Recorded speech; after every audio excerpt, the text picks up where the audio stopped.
대림절 세 번째 주일, 대림이란 말이 기다릴 때자 이말린자, 임함을 기다린다. 문자적인 의미는 그런 뜻입니다.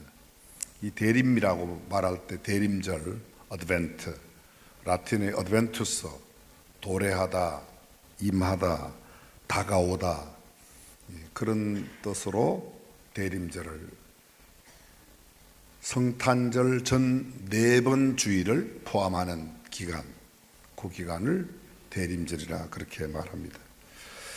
이 기간 동안에 가장 중요한 것이 2000년 전 처음 이 땅에 인카네이션, 소위 성육신 오신 예수 그리스도를 기억하고 그분이 다시 오시마 약속하신 예수님을 다시 오심을 기대하며 기다리는 가장 중요한 의미가 기다림이라고 말할 수 있습니다.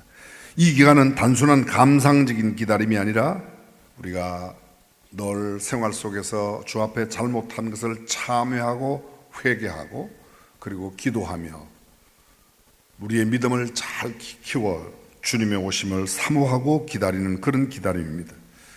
대림절의 3대 초점은 이미 말씀드린 대로 2000년 전 이 땅에 오신 예수님의 임하심, 그 기간 동안에 그 절기를 바라보는 이 대림절 4주 기간 동안에 지금 현재 우리의 마음속에 임하시는 성령님, 그래서 성령이 우리와 늘 함께 거주해요.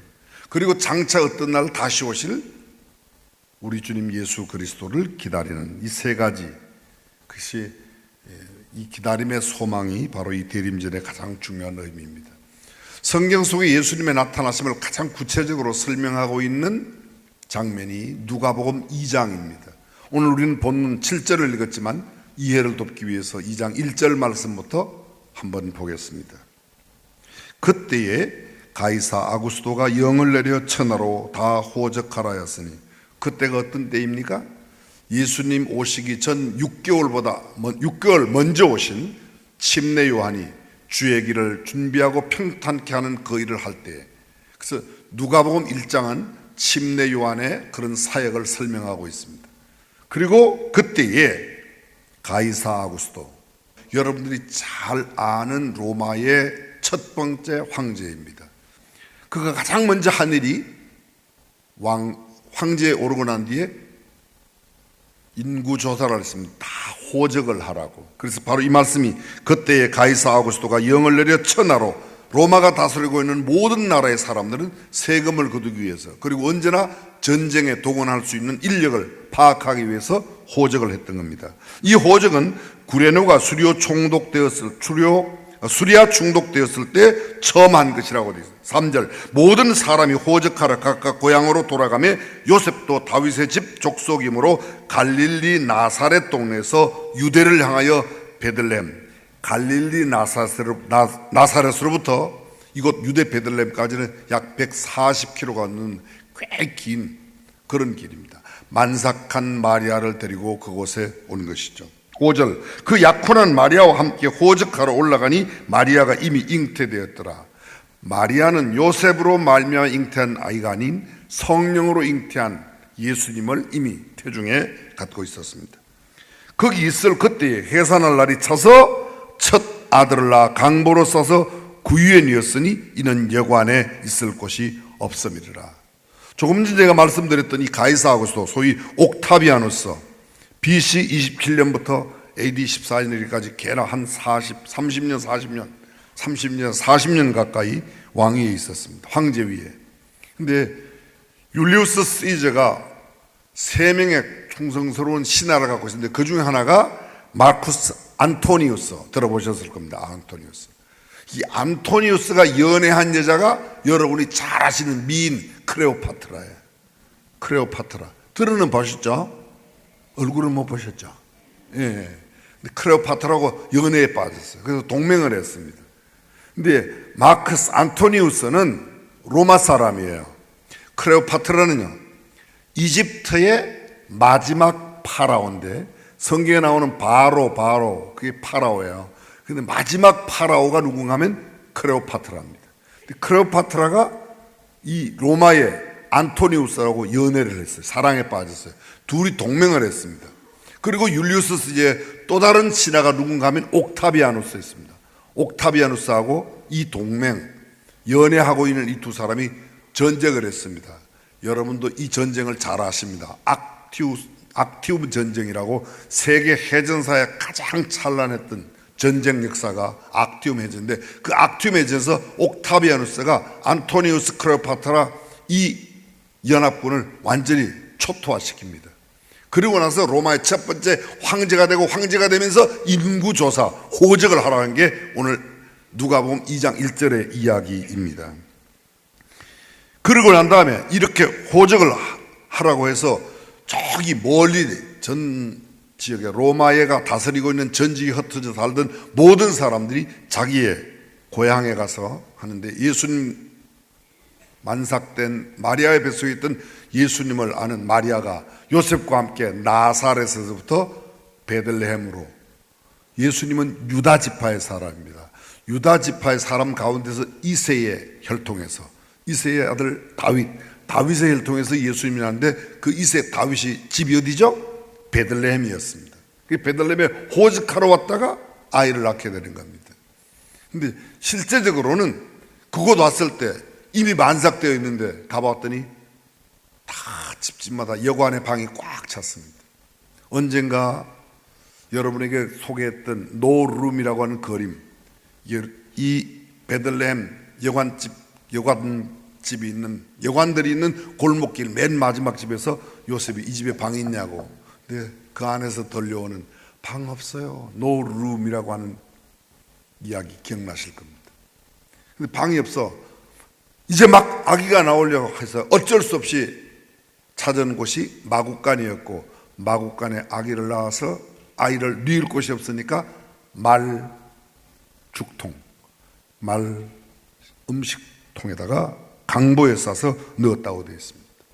이게 우리가 늘 크리스마스 맞이하면 마구간에 나셨다, 구현이었다 이렇게 찬양하고 노래해서 아무것도 아닌 것 같지만, 당사자인 마리아에게 있어서, 요셉에게 있어서 이 사건은 정말 큰 비극입니다. 어디 몸을 풀 데가 없어서, 어디 아기를 낳을 데가 없어서 마구간에 가서, 어디 아기를 누일 데가 없어서 음식통에다가 아이를 누워야만 한가.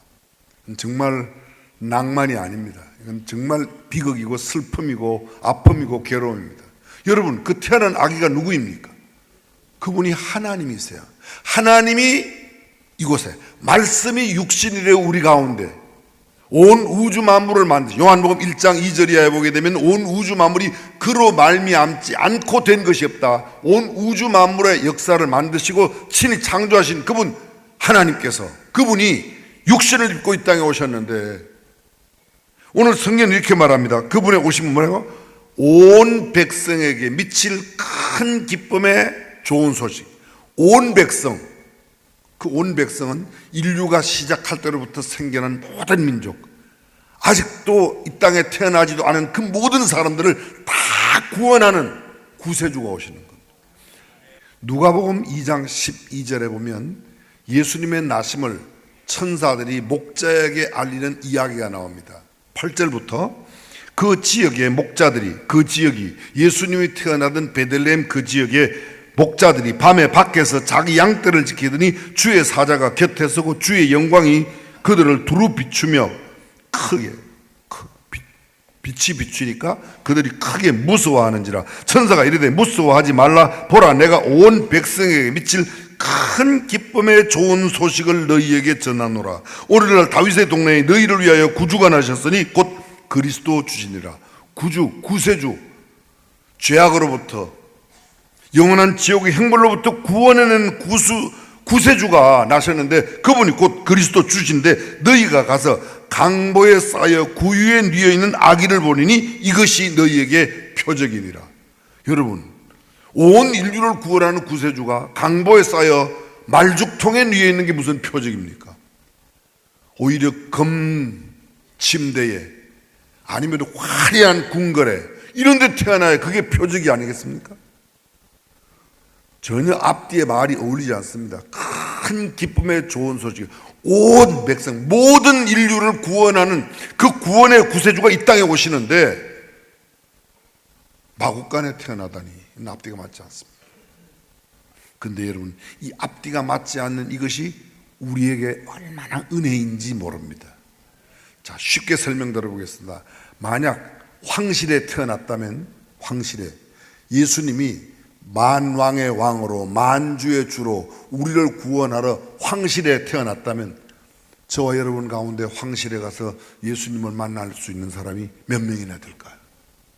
가장 천하게, 가장 낮게 마국간에 오셨기 때문에 내 발바닥에 말똥 묻힐 각오만 하면 누구라도 만날 수 있기에 그것이 우리에게 참된 표적이 되는 줄로 믿습니다.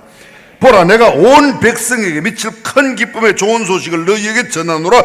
오늘날 구주가 나셨다. 그가 곧 그리스도 예수이시다. 그가 메시아야. 그가 그렇게도 기다리던 그분이 구주이고, 그분이 그리스도고, 그분이 메시아고, 그분이 만왕의 왕이고, 그분이 만주의 주되고 인류의 구세주이다. 그분이 왕궁에, 황실에, 호텔에, 스윗룸에 그렇게 태어나야 그게 어울리는 문장입니다. 근데 오늘 성경은 그렇게 이어가진 않습니다. 마국간에 태어나서 구유에 누웠고 그것이 표적이라고 이야기하고 있습니다. 여관도 아닙니다. 여인숙도 아닙니다. 웬만한 골방도 뒷방도 아니고 어디예요? 마국간에.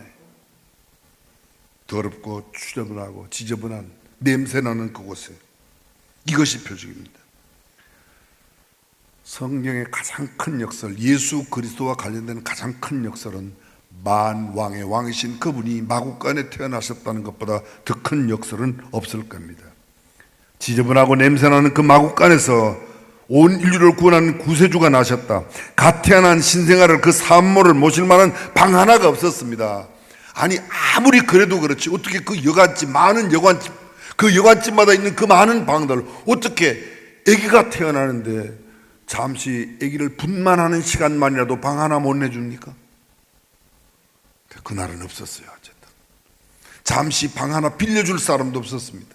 다들 어쩌면 이렇게 요셉과 마리아를 비난했을는지도 모르겠습니다. 만삭한 임산부를 왜 여기 데리고 와? 미리 알고 예약이라도 방을 해놓지 준비성 없이 왜 이렇게 다니냐? 우리도 먼 거리 걸어와서 피곤하다. 우리는 방값 다 내고 이미 들어왔어. 애가 있으니까 천천히 올 수밖에 없죠. 주인도 이야기합니다. 돈 다 받고 이미 방 다 나갔는데 뭘 그 사람들한테. 아니, 그러면 자기 방이라도 잠깐 빌려주기라도 하지 그것도 못하는 겁니다. 출산하는 시간만이라도 빌려주지도 못하는 메마른 인간성이 적나라하게 그대로 드러나고 있습니다. 윤리와 도덕, 배려와 이해, 나누고 베풀과 섭리, 그건 전혀 상관없는 모습이 바로 예수님의 출생의 장면에 그대로 적나라하게 다 드러났습니다. 마태복음 2장 1절 이하는 예수님의 나심을 이렇게 이야기합니다. 헤롯 왕 때 예수께서 유대 베들레헴에 나심에 동방으로부터 박사들이 예루살렘에 이르러 말하되 유대인의 왕으로 나시는 가 어디 계시냐? 우리가 동방에서 그의 별을 보고 그에게 경배하러 왔노라 하니 헤롯 왕과 온 예루살렘이 듣고 뭐한지라? 소동한지라. 소동이 뭐예요? 예수님이 나셨다는 이 이야기를 동방의 박사들이 전하니까 온 성이 소동나요. 난리가 났습니다. 난리가 났습니다. 근데 그 사람들은 난리는 떨었는데, 소동은 일으켰는데, 야단 법석은 떨었는데 예수님을 위한 방은 하나도 준비하지 못했습니다. 예수님께서 이렇게 태어나셨을 때 헤롯 왕과 온 예루살렘은 소동했습니다. 왕이 모든 대제사장과 백성의 서기관들을 모아 그리스도가 어디서 나겠느냐 물으니 이르되 유대 베들레헴이오니 이는 선지자로 이렇게 기록된 바 유대 에브라다야, 넌 유대 고을 중에 가장 작지 않아. 내게서 한 다스리는 자가 나온다. 이 사람들은 예수님이 어디에 올 거를 기가 막히게 다 알고 있습니다. 요새 말로 말하면 성경 박사예요. 너무너무 잘 알아. 예수님 올 것도 다 압니다. 근데 예수님이 오신다는 걸 알지만 예수님을 위한 방 준비는 하나도 없었습니다. 아니, 뒷방이라도 하나 준비하지, 골방이라도 하나 준비하지, 찬방이라도 하나 준비하지, 방이 없었습니다. 그래서 예수님은 결국 어디로? 마국간으로 내몰려야만 했습니다. 흔히 사람들이 이렇게 말합니다. 선도하는 사람, 앞서가는 사람, 영어로 first mover 이렇게 표현해요. 선도자. 치열한 경쟁 사회와 비즈니스 환경에서 first mover는 언제나 신제품을 먼저 발현, 누구보다도 서비스도 앞서가고 비즈니스 모델을 소개하기도 하고 신제품을 만들어 가장 먼저 출시합니다. 그래서 언제나 앞서요. 그래서 그들이 first mover, 가장 먼저 앞서가는 선도자들입니다. 그런 사람, 개인, 그런 기업, 그런 사업체, 그런 회사들이 많이 있습니다. 어떤 경쟁보다도 그들은 우위에 있습니다. 선도적인 지위에 있습니다. 그런데 많은 사람들에게 인지도도 잘 알려졌고 그들의 열심히 해서 거룩한 큰 영향력도 많이 끼치지만 안타깝게도 예수님을 위한 방은 그들의 삶 속에 없습니다.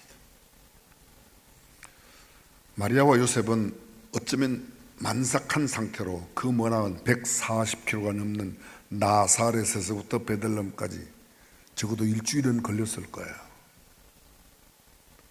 그렇게 걸어서 늦을 수밖에 없습니다. 그러나 여러분, 조금 뒤처졌다고 늦게 도착한다고 너무 좌절하지 마십시오. 실제로 예수님을 가장 가까이, 아니 내 몸 안에 예수님을 모시고 예수님을 모시고 예수님을 몸 안에 두고 있는 마리아를 데려온 사람은 천천히 왔던, 뒤에 왔던, 늦게 왔던 요셉과 마리아였습니다. 꼭 1등만 좋은 게 아니야. 나는 1등 한 번도 못 해봤다. 바로 그런 사람이 어쩌면 요셉과 마리아일지도 모르겠습니다. 천천히 해도 괜찮습니다. 느려도 걱정하지 마십시오. 깨끗한 내 마음의 방이 준비되어 있고 예수님만 모시고 예수님이 함께 하신다면 그 삶이 참된 복인 줄로 믿습니다. 사람들은 너무 욕심에, 세상 욕심에, 여관집 주인들은 너무 돈에 그냥 뻥 갔는지도 모르겠습니다. 이미 투숙되어 있는 사람들은 내가 먼저 왔으니까 당연히 내가 돈 냈으니까 내가 먼저, 나도 피곤해서 나도 쉰다. 근데 여러분, 아무리 피곤하고 힘들어도 만삭한 여인이, 그도 똑같이 그 먼 길을 140km가 넘는 그 길을 걸어왔는데 그 여인에게 몸풀 방 하나 잠깐 못 빌려줍니까? 크리스마스라고 사람들이 다 난리예요. 백화점도 난리고 시장도 난리고 교회마다 난리고, 우리 교회도 뭐 많은 여러 가지 사역이, 행사가 있습니다. 그러나 여러분, 이 바쁘고 큰 많은 행사 사역이 혹시 우리의 예수님을 모신 만한 방을 모시는 일을 방해한다면 그거야말로 하지 않는 게 좋습니다. 마음의 방, 영혼의 방, 깨끗한 방 하나 준비하는 저와 여러분들이 될 수 있기를 주님의 이름으로 축원합니다. 왜 우리의 마음의 방이 없을까? 우리 안에 너무 많은 가시들이 있어요. 우리 안에 너무 많은 상처들이 있어요. 내 안에 너무 많은 욕심이 이미 꽉 차 있어요. 내가 갖고 싶은 게 너무 많이 내 안에 들어있어요. 그래서 깨끗한 빈 방 하나가 없는 겁니다. 예수님을 모실 만한 방이. 하루 24시간 가운데 예수님과 함께하는 시간이 별로 없어요. 내가 너무 세상 일에 바빴어요. 여러분이 잘 아시는 가시나무새, 2000년 전 켈트족, 북유럽, 영국, 스코틀랜드, 스위스, 독일 그쪽 지역 켈트족들에게 있는 가시나무새, 전설의 새이죠. 알에서 새가 깨어나면 이 새는 금방 둥지를 날아서, 그 알에서 깨어난 둥지를 벗어나서 날아가는 겁니다. 어디로 가죠? 가시가 심하게 나 있는 가시나무를 찾아가요. 그 가시나무 가운데 가장 아주 예리하고 가장 긴 가시에 자기의 심장을 찔러서 그 나오는 피 가운데 그의 목숨을 다 드립니다. 다 바칩니다. 그리고 마지막 그 고통 속에 부르는 마지막 새에 한 번, 평생에 한 번 부르는 그 노래가 가장 아름다운 노래를, 가시나무 새라는 노래를 지은 CCM 찬양사역자 하덕규 교수 가사를 그대로 불러드리겠습니다. 내 속엔 내가 너무도 많아 당신의 쉴 곳 없네. 내 속엔 헛된 바람들로 당신의 편할 곳 없네. 내 속엔 내가 어쩔 수 없는 어둠 당신의 쉴 자리 뺏고, 내 속엔 내가 이길 수 없는 슬픔 무성한 가시나무 숲 같네. 바람만 불면 그 메마른 가지 서로 부대끼며 울어대고, 쉴 곳을 찾아 지쳐 날아온 어린 새들도 가시에 찔려 날아가고, 바람만 불면 외롭고 또 괴로워 슬픈 노래를 부르던 날이 많았는데 내 속엔 내가 너무도 많아서 당신의 쉴 곳 없네. 내 안에 있는 많은 가시들 때문에 나를 위해 찾아오신 주님이 내 안 들어갈 만한 방이 없어서 결국은 십자가에 자신을 던져 피를 흘리심으로 우리를 구원하신 그 이야기. 하덕규 교수는 지금 현재 백석대학교 교수로 계세요. 그분은 이렇게 이야기하고 있습니다. 이것은 세상의 노래가 아니라 예수 그리스도께서 가시로 점철되어 있는 이 땅에 오셔서 우리를 위해 희생하신 그것을 의미하는 것이라고. 짤막한 이야기지만 1980년대 대한민국 어디서나 매년 성탄절이 다가오면 교회뿐만 아니라 대학로 등 연극을 행하는 곳에 많이 행했던 선극이 있습니다. 이 선극은 미국에서 발행되는 잡지, 가이드 포스트하고 다이제스트 그리고 월간지에 짤막한 칼럼으로 소개됐던 이야기를 배경으로, 근데 이것이 실화를 바탕으로 한 그런 동화 같은 이야기인데 제목은 여러분이 잘 아시는 방 있습니까? 빈 방 있습니까? 라는 선극입니다. 미국의 어느 작은 마을에 윌리라는 9살 아이가 있습니다. 윌리는 지적인 장애를 갖고 있어서 흔히들 말하는 좀 모자라는 아이예요. 윌리가 살고 있는 마을에 자그마한 교회가 있었습니다. 성탄절을 맞아서 선극을 꾸미는데 그 선극에 나오는 주연들을 정합니다. 너는 마리아, 너는 요셉. 근데 이 윌리에게는 무슨 일을 맡길까? 그래, 너는 여관집 주인을 해라. 여관집 주인은 왜 윌리가 맞는가? 윌리는 딱 한마디 대사밖에 없습니다.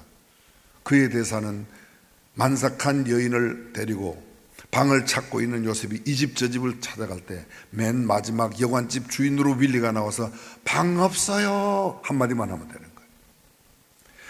열심히 준비했습니다. 드디어 크리스마스 이브가 되어서 연극이 시작되었습니다. 얼마나 연극이 잘 진행되었는지 모릅니다. 드디어 연극의 클라이맥스 절정에 왔습니다. 요셉이 마지막 여관집에서 문을 두드리며 방 있어요, 방 있어요. 이제는 윌리가 여관집 주인 역할을 해야 할 터인데 아무 말을 안 하는 겁니다. 사람들이 그가 지적 장애인임을 알고 방 없다고 그래, 윌리야 방 없다고 그래. 그래도 가만히 있습니다. 대사를 하지 않는 배우에게 대사를 일러주는 사람을 프롬프트라고 그래요. 프롬프트가 그냥 화가 났습니다. 그래서 소리죠. 윌리야 방 없다 크게 외쳐. 정신을 번쩍 차리고 방 없어요. 마리아와 요셉이 고개를 떨구면서 돌아서 갑니다. 근데 갑자기 대사에 없는 이야기를 윌리가 하는 겁니다. 요셉님, 마리아님, 우리 여관에는 방이 없는데 제 방이 있어요. 제 방 쓰시겠어요? 제 방 제발 좀 쓰세요. 연극은 다 망쳤습니다. 윌리는 계속 울면서 내 방 쓰셔도 된다고, 내 방 써도 된다고. 그렇게 엉엉 우는 모습 속에 앞에 그 연극을 보러 왔던 그날 이브에 앉았던 많은 성도들이 전부 다 손을 들어서 눈물을 훔치면서 다 엉엉 우는 겁니다. 그 연극의 마지막 대목을 소개하고 있는 칼럼에서는 이렇게 이야기하고 있습니다. 당신은 예수님을 맞이할 방이 있는가? 오늘 현대인들의 가장 큰 특징은 너무 바빠요. 너무 많은 시간을 딴 곳에 빼앗겨요. 정직하게 말해서 일주일을 살아가며 우리가 주님과 보내는 시간이 얼마나 있죠? 내 마음에 정말 주님을 위한 방을 얼마나 깨끗하게 비워놓고 그 방을 사용하고 계십니까? 오늘 저와 여러분들의 마음에 깨끗한 빈 방을 준비하고 2025년 성탄절을 맞이하며 아직도 주님을 알지 못하는 수많은 사람들에게 주님을 전하는 복된 성탄절 가지시기를 주님의 이름으로 축복합니다.